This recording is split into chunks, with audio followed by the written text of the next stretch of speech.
In Rabat, capital of Morocco, a 75-year-old woman is rushed to hospital. Her stomach is swollen and she's crippled with pain. Doctors think she has an ovarian tumor and take her immediately for an ultrasound scan. To my great surprise, we could only see a mass that was strange and bizarre. We said to ourselves, this woman is hiding something. The doctors are baffled, and to try and find out more, they send the woman for further scans. The radiologist is shocked by what he sees. Inside the stomach of the 75-year-old woman is a baby. But even more shocking is that this baby had been conceived 46 years before.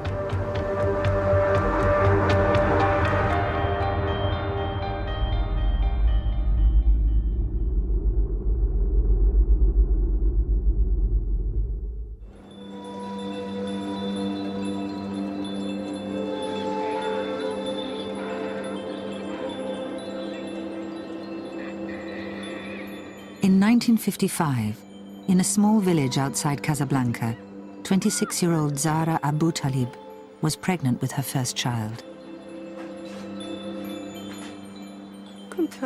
I was very happy to be having this baby. I had cravings for everything. I had pains and bleeding. The baby wanted to come. But after 48 hours of painful labor, the baby was still not born. Zara was rushed to the local hospital.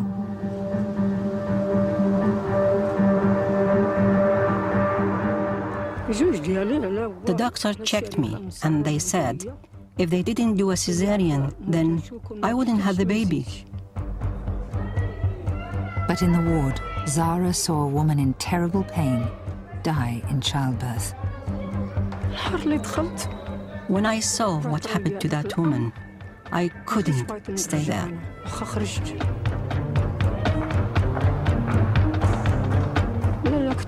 If I was going to die, I would rather die at home. Convinced she would suffer the same fate, Zara fled the hospital and returned home to her village. I was like a crazy woman because I could not have a baby normally. I was in so much pain. In the days that followed, Zara suffered excruciating labor pains, but still the baby would not come.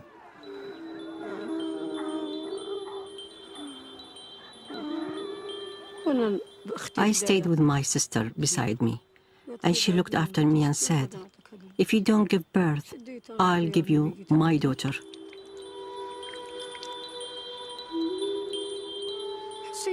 I felt him moving. He gave me pain. He would move to this side and to the other side. That's the time, maybe, he was dying. After a few days, the pain stopped, and the baby stopped moving. At a certain time, I couldn't feel him anymore.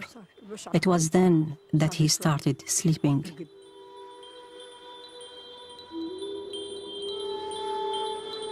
Zara believed in a local myth known as El Raqt, meaning sleeping baby, and that one day her baby would wake up.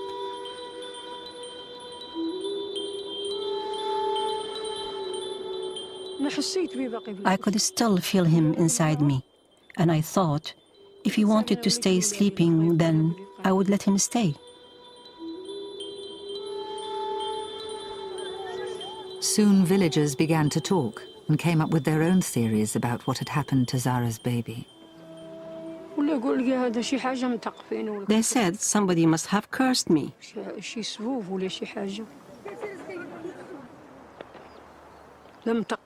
God only knows if that's true, but the baby never moved again. To try and forget the sleeping baby inside her, Zara adopted 3 children. Her children grew up and had children of their own. 46 years later, Zara's excruciating pains returned. her adopted son became worried about his mother's deteriorating health. I started taking her to the local doctors. The pain was making her feel heavy. She felt ill. Sometimes she felt weak. I took her to doctors in Casablanca. We took her everywhere. We tried everything. Then we heard there was this doctor in Rabat. Racked with pain, Zara was barely able to make the grueling 4-hour journey to the hospital in Rabat.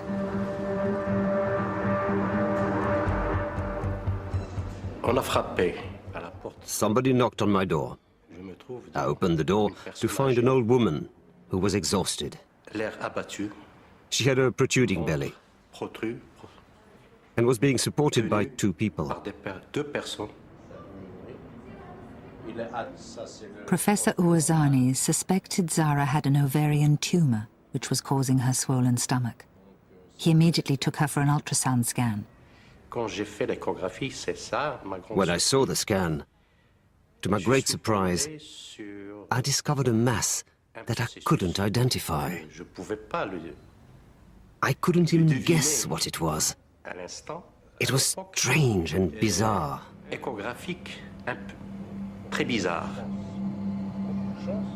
Zara's stomach revealed a mysterious white mass that looked nothing like an ovarian tumor.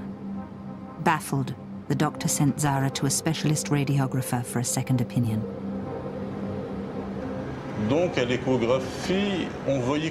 The only thing we saw on the scan was white.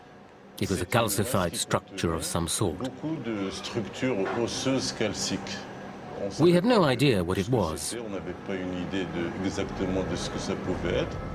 The mass was still a mystery. The radiographer performed a more detailed scan. He was shocked by what he saw. What he had discovered was a baby. The baby Zara had conceived 46 years before. He came back 45 minutes later with the scan in his hands, pale, shaking. And he said, "Professor Ouazani, this is a pregnancy."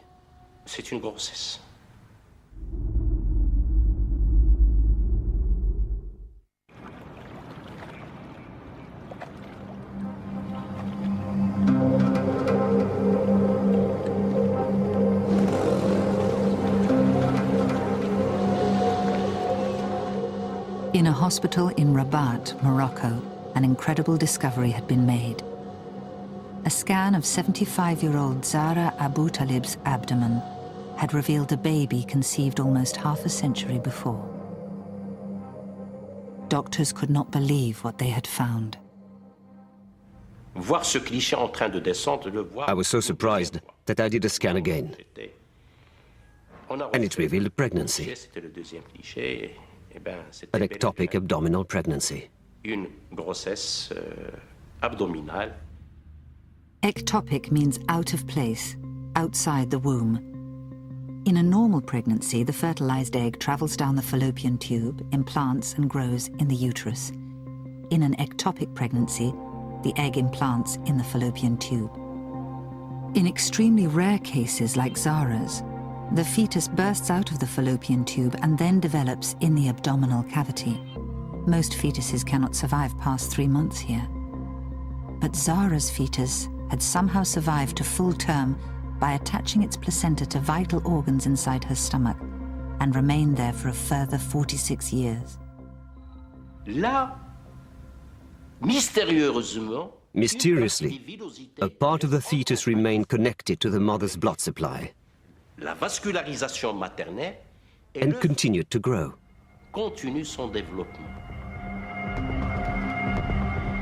In 1955, when 9 months pregnant, Zara thought she was in labor. But the pains she thought were contractions were the baby's distress as it was running out of oxygen. The baby died and somehow became entombed inside Zara until the day doctors discovered it 46 years later. We knew that this was a big event in medical history, exceptional. We thought there had never been a case like this before. We asked ourselves, how is it possible to keep a full-term fetus in her abdomen for so long?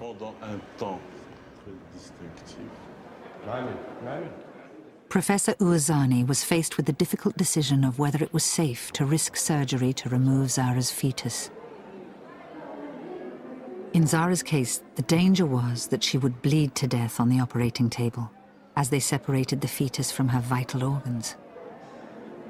It took 5 days to decide on what to do. And the decision of whether to take this risk was not easy for me. I had to isolate a body from within another body and remove it.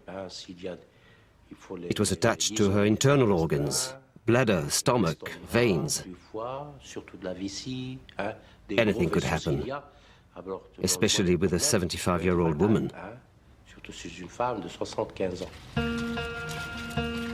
Despite the risks, Professor Ouazani decided to go ahead with the surgery to try and remove the fetus and free Zara from pain. Zara was now faced with the cesarean she had run away from, terrified, so many years ago. But this was no ordinary delivery. Though doctors knew that Zara's baby was inside her, they had no way of knowing what it would look like, or how difficult it would be to free it finally from Zara's body. When we opened the abdomen, we came across a mass under the skin. The surprise was to find a mass that was as hard as rock. It was like the scalpel was hitting a stone. They found that not only had the baby somehow turned to stone inside Zara's stomach, it had also fused with her abdominal wall and vital organs. The first attachments were so glued to the skin, we thought to ourselves, maybe we should stop. Despite the risks, doctors decided to continue to remove the baby from its tomb. The operation was to last for hours.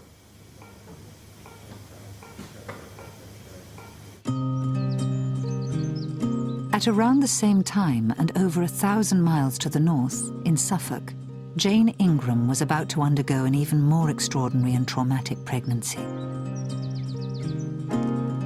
She and her husband Mark each had 2 children from previous marriages, and they now wanted to have a baby together. I found out, we did the test, Mark and I did it between us. We found out we were pregnant, we all said we.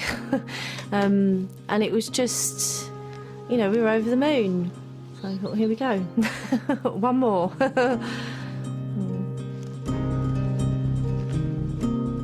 But the next day, Jane began to experience strange pain and bleeding and went for a scan. She and Mark were told they were expecting twins. I was excited. I thought it was good. Nerves were playing a part because it was just the logistics of it all, and nappies and feeding.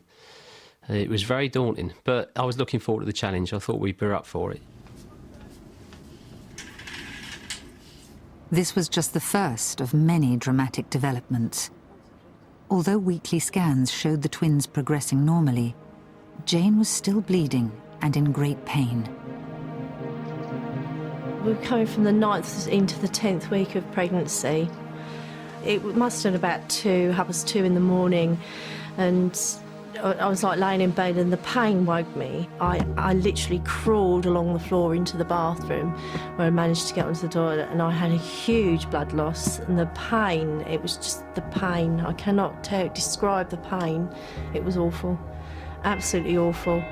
And I was just wringing wet with the sweat of the shock of it all. She literally collapsed in pain and covered in blood, and I was very concerned. Not quite panicking, but pretty close. And I said, Mark, I'm dying here, that's it, it's my lot, you've got to get me to hospital. I'm not going to live, I'm not going to survive this. This is not right, this pregnancy is not right.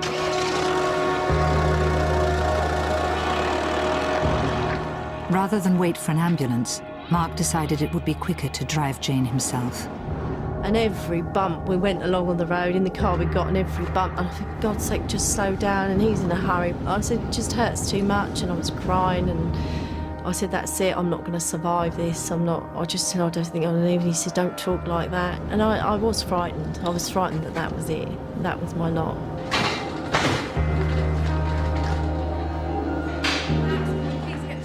At the hospital, doctors suspected Jane was having a miscarriage because of the extent of her blood loss and pain.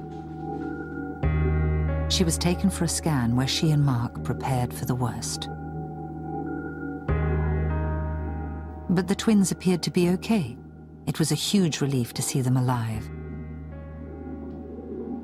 It was like two little spiders, just legs and arms and like a little body and, you know, bouncing around on the scan, which was lovely to see. And I thought, well, you know, you saw the two heartbeats, and you thought, well, they're still there. They're obviously holding on to their all. The doctor said one does seem to be distressed, but not unduly.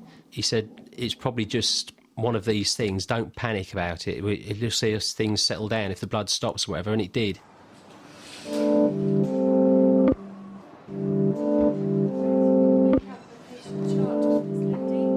The doctors were concerned enough to keep Jane in hospital under observation. After a week, everything appeared normal, and she was sent home.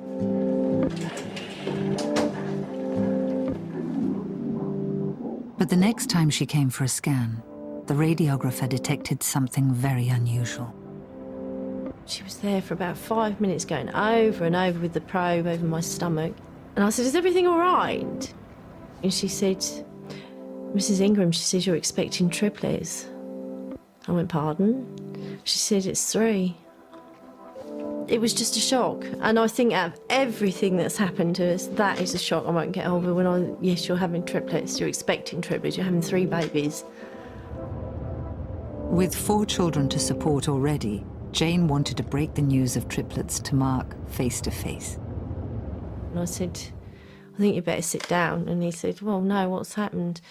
And he said, oh, don't tell me. He said, you've miscarried, that's the end of the pregnancy, because that's what he was thinking. I said, no. I said, it's much more than that. He said, what's that? I said, it's triplets. And he just went quiet, and he just went green. His colour just turned green. Chaps in the workshop were taking the mickey out of me, you know, because it was twins straight off, and then it was triplets. Then there was a big joke. I was the butt of a few jokes on that one, but that was great. That was a great feeling, magical. We went to bed that night, and I'm lying in bed that night, and Mark's sort of just going off to sleep, and all these things are going around in my head. And then I thought, just have a quiet moment, just reflect and have a quiet moment. And I just dug Mark in the ribs with my elbow. I said, Mark, he said, what? I said, this pregnancy's still not right. It still doesn't feel right. There's still something wrong. I said, I know there is. And he said, oh, for God's sake. You know, he said, you're worrying over it. I said, Mark, I said, it's not right. I said, it isn't because it's a triplet pregnancy. I still don't think it's right.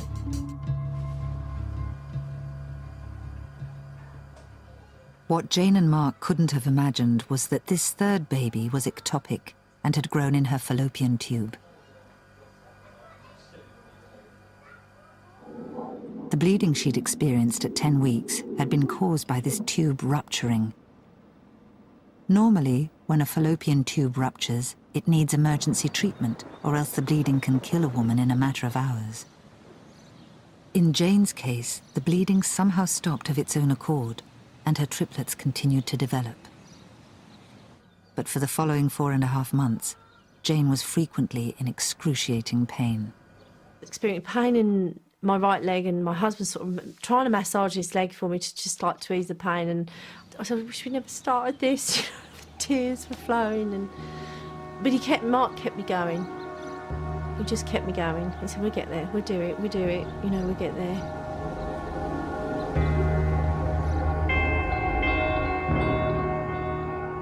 At 28 weeks, Jane went for another scan. This time, the radiographer was worried about the position of one of Jane's triplets. She was referred to a specialist centre in London. Mark and I were discussing on the journey home.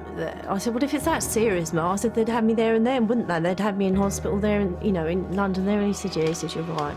And as we walked through the door, the phone was ringing. It was the consultant secretary saying, right, we've got an appointment for you tomorrow morning. And I thought, blimey, perhaps it is, perhaps this is serious. Jane and Mark travelled to London to the Specialist Pregnancy Centre at King's College Hospital. Jane's scan immediately caused concern, and leading ectopic specialist, Dr. Davor Jerkovic, was called in.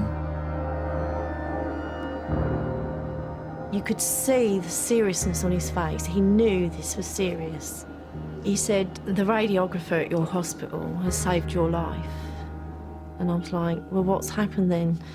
You know, what's wrong with the pregnancy?" And he said, "One of the babies is in your stomach cavity." And I was just...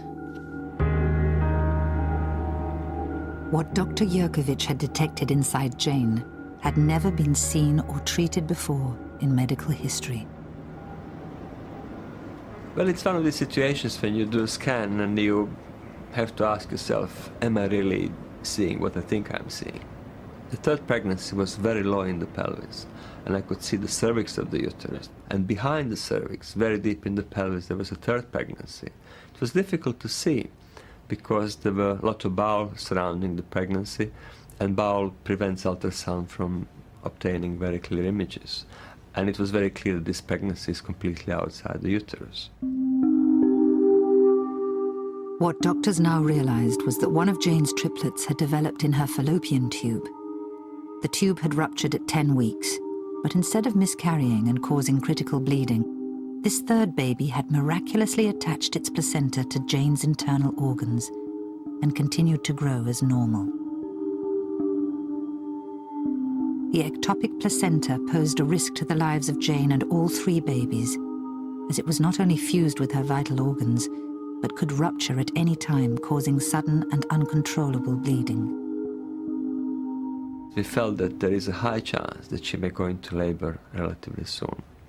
I told her that there are serious risks to her health and to the baby's health, and that we need to deliver her as soon as safe and practical.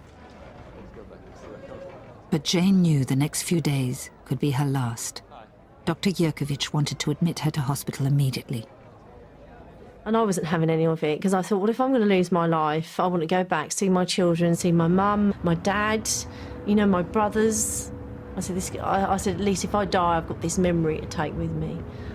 And I promised them any signs, anything that wasn't right, I'd come straight back, I promised them. We're just trying to distance ourselves from what we're going to have to face. We thought, well, let's try and recharge batteries, get back into what family life's all about. Then we'll face it when the time comes. You've just got to support each other.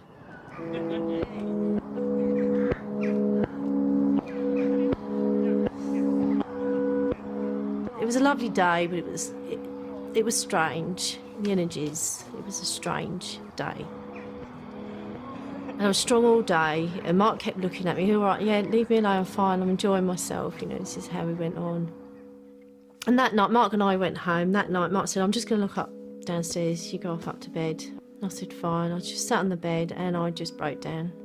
And I thought, they've got to come out, and they've never done it before, you know, and how are they going to do it? And I just howled, and Mark came up and he said, thank God for that. And I said, what do you mean, thank God for that? You know, I'm breaking my heart here. And he said, it had happened. He said, you were being too strong, Jane. You're too strong. You've got to break at some point. He said, and I'm glad you've done it now.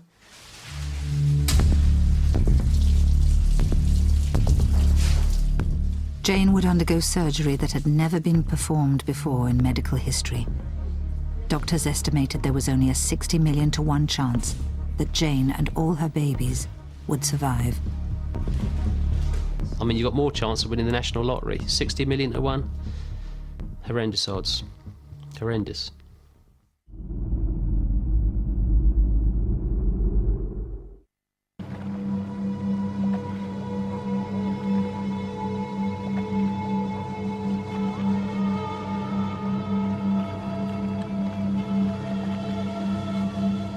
After discovering the fetus that had lain inside Zara Abu Talib for nearly 50 years, surgeons decided to go ahead with the perilous surgery to remove it. The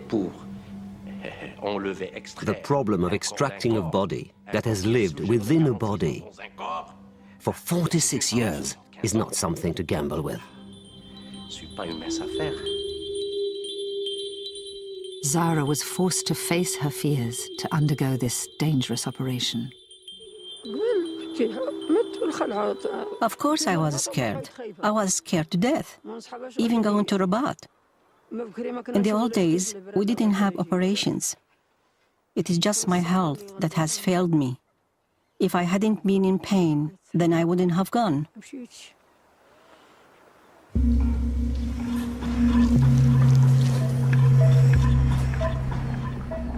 Surgeons had no idea when they began the operation just how fused Zara and her baby had become. They began to separate the fetus from the abdominal wall before attempting the dangerous procedure of detaching it from Zara's vital organs.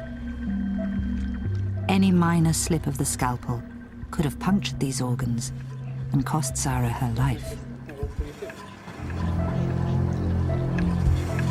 Alors vraiment, parce que la tête, the head was encrusted, pinned inside the bladder, and needed precision and meticulousness on our part to push aside the bladder without wounding it. Écartez cette vis-ci sans la blesser. Il y avait une main qui d'ailleurs. There was a hand that was problematic because it was calcified and intertwined with the intestines. Les intestins. It took surgeons almost 4 hours to separate the baby from its mother. They worked carefully and cautiously and finally removed the fetus from its tomb. Zara survived the dangerous surgery, and after 46 years, she had finally given birth to her baby. Doctors had never seen anything like it before. C'est formidable, c'est quoi? It was amazing. An incredible surprise. It was completely calcified. The fetus removed from Zara's stomach weighed 7 pounds and measured 42 centimeters in length. It looked as if it was made of stone, yet eerily retained some of its human features. But to Zara, it was the baby she had been pregnant with so many years ago.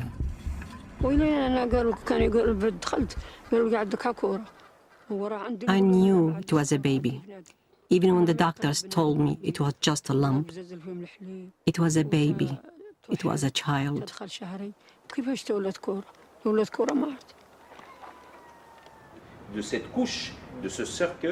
Specialist pathologist Dr. Kitani examined Zara's fetus in an attempt to solve the mystery. What happened to the baby? And how did it remain inside her for so long? We recognize the head. The right arm is clearly visible. The fingers are perfect. Here we see the longer limb and thigh.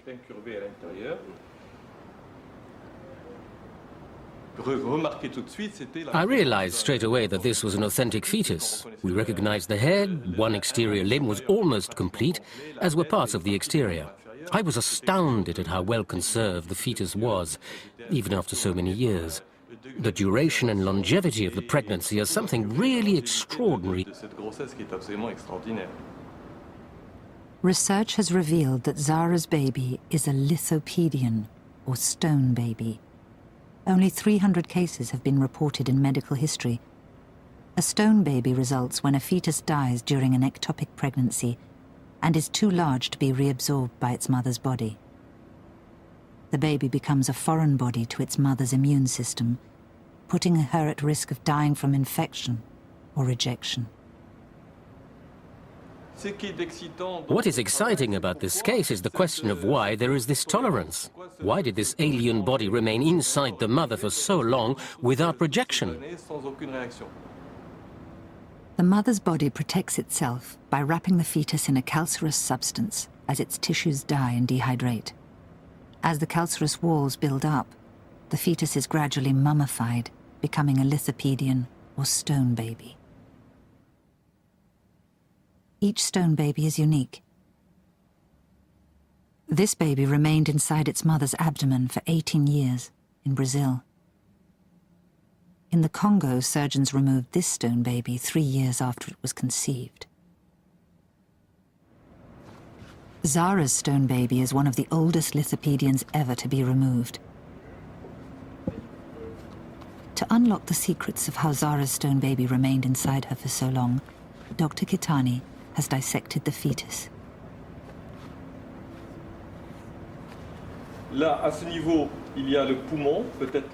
Here we see the brain, the spine, the kidney, the liver, and the digestive tract. And here you see the calcified layer around the fetus.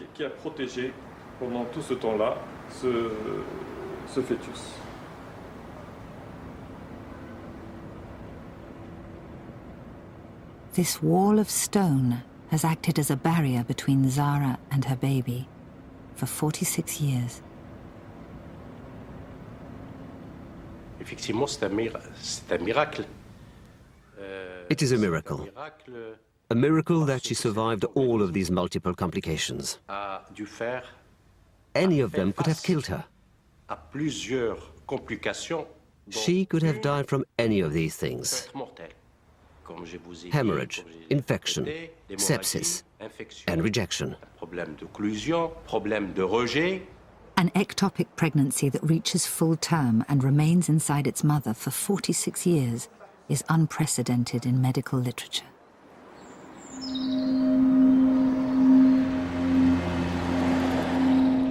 After a final weekend with her family, Jane Ingram returned to London to face life-threatening surgery. Doctors would attempt to remove the 2 babies growing normally in her uterus and try to save the life of the 3rd baby, growing ectopically in her stomach cavity. You don't want to think of the worst. You try and think positively through everything. But it was at the back of your mind that if Jane was to pass away and all the babies, you've got to be there for the rest of the children. I had to go through the planned procedure many times, consider all possible options. And for me it was personal, it was a very emotional issue, because the only abdominal pregnancy I've seen my whole career before that, which was beyond 28-week gestation, was in a woman who actually died as a consequence. And I had this in the back of my mind when I saw Jane, and was absolutely determined to avoid such a disastrous outcome in her case. I said, I've got to survive this. And he knew that, and he knew how much it meant. Davil knew how much it meant to me to survive. But I did say to him, I said, don't feel a failure if I don't. I had to get that across to him. I said, because the odds against us, they were just stacked against us. There were specific worries that the ectopic triplet would not survive the operation. A paediatrician come to me and said, there's 99.9%, these were exact words, that he would die, he wouldn't survive this. And I said, I don't want to hear. At the moment, he's still alive, he's still inside me. You know, if he's got this far, he'll go a lot further. On the morning of the operation, Jane and Mark said their goodbyes. We had to have a sign, we had to have something, and I just said to him, you just tell me that you love me when I come round. That way I know I've got through it. So I was just walking alongside the trolley until he actually went in the theatre. They said, well, you can't go any further, you know, beyond these doors, which is fair enough. You know, I know the procedure, so just had to go around the other side of the hospital and wait. A long wait. The ectopic placenta was so attached to Jane's vital organs, it would be easy to rupture it during the operation, causing massive internal bleeding that would kill both mother and all 3 babies. A team of 26 specialists had been gathered in order to cope with any number of critical situations that could have happened: high-volume blood loss, organ failure, and cardiac arrest. We decided to make a relatively large cut on her abdomen, which will give us enough space to manipulate the babies and deal with the major bleeding should the bleeding occur. 2 baby girls, Olivia and Mary, were delivered from Jane's uterus first. The movement of their delivery alone could have disrupted the ectopic placenta. After the 2 babies had been delivered safely from Jane's uterus, the most dangerous part of the operation began, finding and delivering the 3rd baby from Jane's stomach cavity. Once uterus is emptied of the 2 babies and shrinks in size, the placenta of the 3rd baby, which was attached to the uterus from the outside, could be disrupted. And just the process of uterine shrinkage could have actually caused bleeding inside the abdominal cavity. I was sitting outside the corridor, literally where the operating theatre was. You're sitting there and your whole life could potentially fall apart. You know, you could lose your partner, kids, and then you have to restructure your whole life. It's so hard to explain. It's like a vacuum. You're just like living in a vacuum. But at the same time, it's fingers crossed, you know, just trying to stay positive, think, well, you can do this, you can do this. You just got to hang in there. The surgeons began to search for the 3rd baby. I knew exactly where the baby is and how baby is lying, but I couldn't see it because it was completely covered with the loops of bowel. We managed to remove the bowel to enable us to identify the fetus. We made a very tiny cut, not more than 4 or 5 centimeters, and I just managed to grasp his bottom and his legs, and I gently eased him out through this hole. The critical part of operation was not to interfere with the placenta, because any disruption of placenta blood supply could cause severe hemorrhage.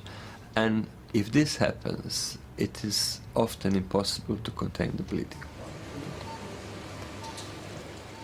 After 2 tense hours, the 3rd baby, a boy they named Ronan, was born. But his placenta was so fused to Jane's vital organs that to remove it would have killed her. Dr. Geographic had no choice but to leave the placenta inside Jane.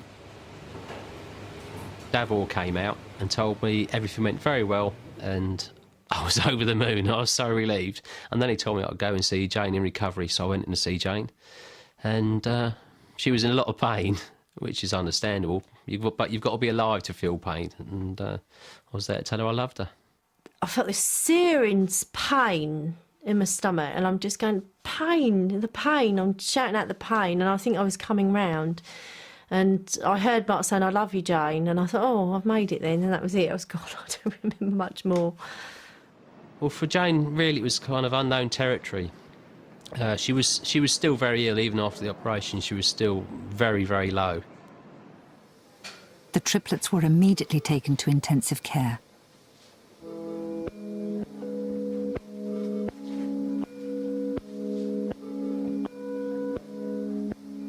As soon as we finished the operation, we were focused on the babies, because we had no idea whether the babies would be healthy and able to cope with the extrauterine life or not. Born 2 months premature, the babies weighed less than 2 pounds each, were unable to breathe independently, and were vulnerable to infection. Even if Ronan survived the crucial first weeks of life, he could have been left with lasting mental and physical damage from the abnormal way he had grown inside his mother. It was just the size of them. They were just so small. It was hard to get your head around it. I knew they were going to be small, but when you actually see them physically, I mean, it's unbelievable. You can fit them in the palm of your hand, no problem. I mean, that's head to toe. They would fit in the palm of your hand. Tiny, absolutely tiny.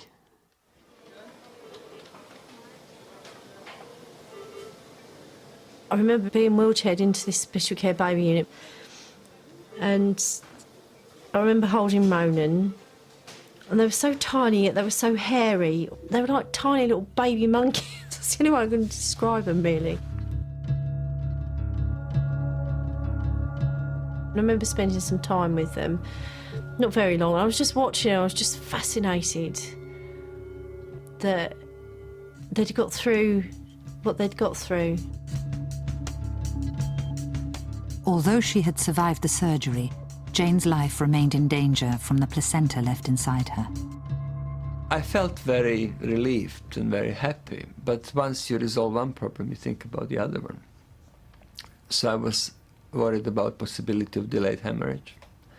Then I was worried about possibility of infection, possibility of sepsis, which is also a very serious complication which can endanger mother's health.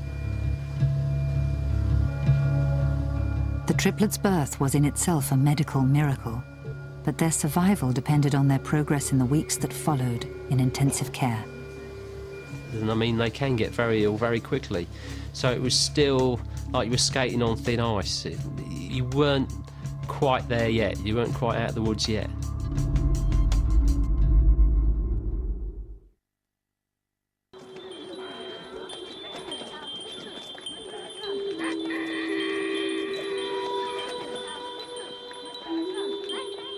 When the operation to remove the baby that had lain inside Zara Abu Talib for 46 years was safely completed, she could finally grieve the child she had tried to forget. On a psychological level, it is my belief that there was a certain sadness. She was mourning for her dead child.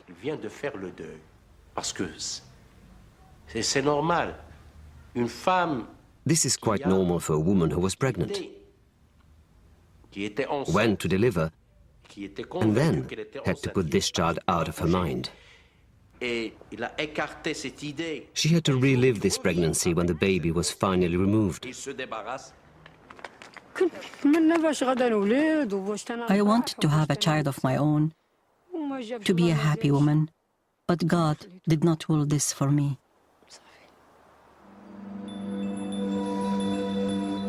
In a twist of fate, it was Zara's fear all those years before that probably saved her life. Lack of technology in 1955 meant that Zara's doctors had no way of diagnosing that her baby had grown in her abdomen. Had doctors attempted a cesarean, they could have cut through the placenta attached to her organs, and Zara could have bled to death. I can forget now and put everything in the past.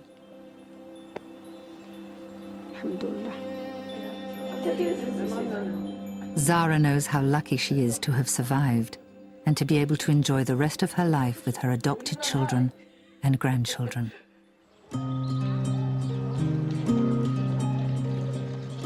Ectopic pregnancies rarely have a happy ending, but against odds of 60 million to 1, Jane Ingram and all 3 of her triplets survived. After 10 weeks in intensive care, the triplets were finally well enough to go home. Despite fears about the placenta left inside her, it eventually shrunk, and Jane made a full recovery. Today, the triplets are almost 6 years old, and amazingly, all 3 have developed normally, both mentally and physically. They've all got their own little character. Ronan likes to be into everything. He's a little rascal. Olivia, far more sensitive, and Mary's more of a joker. So they've all got their own little personalities, which I wouldn't want to change. When I want to grow up, I want to be a fairy. You want to be a fairy? When I want to grow up, I want to be a police. I get guns. Ronan Ingram defied impossible odds to survive an ectopic pregnancy. He has since astonished the medical world by developing completely normally.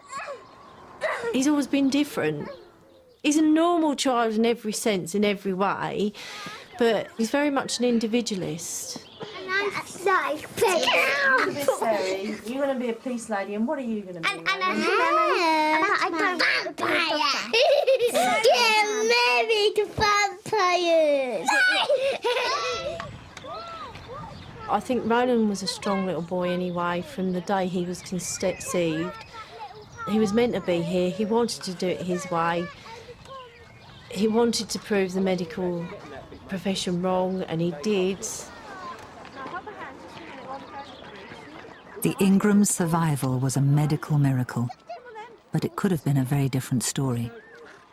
Once detected, pregnancies growing outside the womb can't normally be allowed to continue as the risks to the mother are too great. Had Ronan not stayed hidden from view during the first part of Jane's pregnancy, then he would never have been allowed to develop as he did. It would be very dangerous to assume, bearing in mind Jane's experience, that it would be reasonable to allow pregnancy within fallopian tube, which looks superficially normal, to progress in a hope that it will end up with a healthy baby. The risk to the mother is so high that entertaining such a pregnancy would be completely unjustified. Where's Ronan? I don't know, he's gone right over the back up there.